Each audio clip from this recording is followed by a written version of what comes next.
हम समझना चाहेंगे थोड़ा-सा और कि आज हमें जो है निफ्टी किन लेवल्स पर देखने को मिल सकता है? एंड ये भी समझना चाहेंगे कि कौन-कौन से ऐसे स्टॉक्स हैं जो आप सलाह देंगे फ़ोकस में रखने के लिए? देखिए अभी तो क्या है ना, अब तो फिर से जो फोकस है वो पूरी तरफ हैवीवेट काउंटर्स में आ गया है, क्योंकि बहुत जल्दी ये अनाउंसमेंट भी आ रहे हैं, रिजल्ट्स आ रहे हैं हुँ, और मार्केट कहीं ना कहीं डिस्काउंट कर रहा है।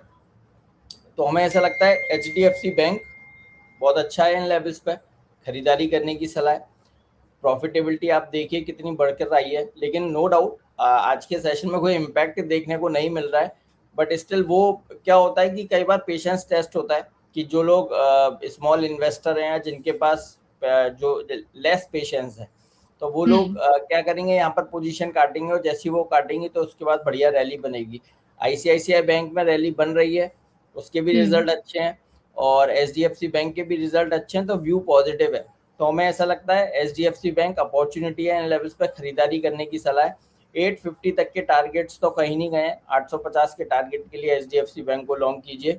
इसके अलावा एक और बैंक है, that is private bank, Kotak Mahindra bank. Kotak Mahindra bank की अगर हम बात करते हैं, तो कोटक बैंक में भी कोई मैसिव रैली नहीं बनी है, लेकिन स्टॉक के हुँ, स्ट्रक्चर बड़े पॉजिटिव हो चुके हैं। तो कोटक बैंक यहाँ से रैली के लिए तैयार है। 405 405 के टारगेट्स के लिए कोटक बैंक को लॉन्ग करने की सलाह है। स्टॉप लॉस रहेगा 370 का। तो मैं आज दोनों ही बैंक्स को चुन रहा हूँ, एचडीएफसी बैंक और कोटक बैंक, दोनों में खरीदारी करने की सलाह है। चलिए, तो बैंक के ऊपर फ़ोकस करके चल सकते हैं। अब बैंकों में पैसा रखना ही नहीं है, बैंक में पैसा लगाना भी आपके लिए बेहतर हो सकता है, तो देख कर के चलें। लेवल्स आपके साथ जो है वो शेयर कर दिए गए हैं। अब ऐसे में कुछ ट्रेंडिंग स्टॉक्स की तरफ भी पढ़ लेते हैं और वहाँ पर भी समझ लेते हैं क्या रणनीति आपको फ़ॉलो करके चलनी है। सबसे पहले यहाँ पर आज कुछ तो दिक्कत है, बाज़ार अच्छा चल रहा होता है तो नेट दिक्कत कर देता है। चलिए ठीक है। विप्रो के बारे में सबसे पहले बात कर लेंगे। सर यहाँ पर क्या करना चाहिए? विप्रो में तेजी करनी चाहिए, और मुझे याद है फ्राइडे के सेशन में वो रिजल्ट के बाद जो जी। इम्पैक्ट आया वो बाइंग अपॉर्चुनिटी है, और एक अच्छी रैली के लिए विप्रो तैयार हुआ है। डिविडेंड यील्ड बहुत सॉलिड है, और हुँ, जो लोग खरीदारी करना चाहते हैं खरीदिए। किस बात का टेंशन है, आप देखिए ना मार्केट में सारी चीज़ें तो धीरे धीरे डिस्काउंट हो रही हैं, और जब नेगेटिव अनाउंसमेंट एक लेवल तक आते हैं उसके बाद फिर सब चीज़ डिस्काउंट जब होती है तो पॉजिटिविटी देखने को मिलती है। मार्केट भी उसी तरह हुँ, से तैयार है। टीसीएस के रिजल्ट देखिए, और टीसीएस के रिजल्ट के बाद आप देखिए टीसीएस का लेवल वही है सब हुँ। कुछ, एआई का इम्पैक्ट वही है सब कुछ। और आज आज अगर देखेंगे, 4 दिन पहले के स्ट्रक्चर हटा दीजिए, आज देखेंगे आज फिर अनसर्टेनिटी बन गई। लेकिन इन सब में निफ्टी 2000 पॉइंट रैली कर गया, 22,200 से 24,200 के पास आ गया। तो कहाँ करेक्शन है, कहाँ मंदी है? तो पॉइंट ये है, डर एक लिमिट तक होता है, एक लेवल तक होता है, उसके बाद वो डर निकल जाता है। तो मार्केट उसी तरह की चीज़ों को डिस्काउंट कर रहा है। विप्रो रैली के लिए तैयार है, खरीदारी कीजिए। 235 के टारगेट नजर आते हैं। चलिए, ये वो वाला डर था सर जहाँ पर मम्मी जब तक पिटाई नहीं लगा देती, डराती रहती तब तक डर लगता है। जब पिटाई लग जाती है उसके बाद शांति से बैठ जाते हैं कि अब तो लगी गई है, अब क्या करना। वही चलिए चीज। ठीक है। तो अब इन लेवल्स को आप देख कर के चल सकते हैं। स्टॉक्स आपको लगातार यहाँ पर बताए जा रहे हैं, तो नोट डाउन करते हुए चलिए। नेक्स्ट यहाँ पर बीएसई के बारे में बात कर लेते हैं। सर काफ़ी स्ट्रॉन्ग रैली दिखाई इस काउंटर ने, 35 से 16 के लेवल पर ट्रेड करता हुआ नज़र आ रहा है। क्या सलाह रहेगी आपकी? किन लेवल्स पे आगे देखने को मिलेगा? व्यू पॉजिटिव है, और ठोक ठोक कर 4600 के टारगेट्स दिए हैं। 10 या 11 अक्टूबर 2025 को एक एक रील बनाई थी हमने, और मुझे याद है करवा चौथ से जस्ट एक दिन पहले का वो रील था, और उसमें हमने 4600 तक के टारगेट्स दिए थे। डबल होने का दम बोला था कि आप इस स्टॉक को खरीदिए, 1 साल के नज़रिए से डबल होगा। और हुँ, मेरे व्यू अभी भी बिल्कुल इंटैक्ट है। 4600 के लेवल्स के लिए जिनके पास पोजीशन है बनाए रखिए, और ये अक्टूबर के तक के टारगेट्स हैं, लेकिन लगता नहीं है कि अक्टूबर भी खिंचेगा, उससे पहले ही ये 4600 के टारगेट्स बनते हुए नजर आएंगे। यहाँ खरीदिए। 100 रुपये, 150 रुपये, 200 रुपये नीचे मिलता है, 5-6% भी अगर नीचे मिलता है, वहां भी खरीदारी का मौका है। 4600 के टारगेट्स बिल्कुल इंटैक्ट है, मैं उससे पहले कोई टारगेट दे ही नहीं सकता, क्योंकि जिस लेवल पर ये काउंटर ट्रेड हो रहा है, बीएससी और सीडीएसएल ये दोनों ऐसे काउंटर हैं जो डबल होने का दम लगते हैं, और बीएससी तो बढ़ भी चुका है उस लेवल तक जाने के लिए। तो इसलिए हुँ। 4600 के टारगेट्स के लिए लॉन्ग करने की सलाह है। और स्टॉप लॉस मेरे को लगता नहीं है देना चाहिए, 3250 का एसएल बनता है, 3250 के एसएल से आप बाय एंड होल्ड करके चल सकते हैं। चलिए 3250 और 60, सर आपने 60 बोला है 50 बोला है? 3250 के एसएल से बाय करेंगे 32। 4600 के टारगेट्स।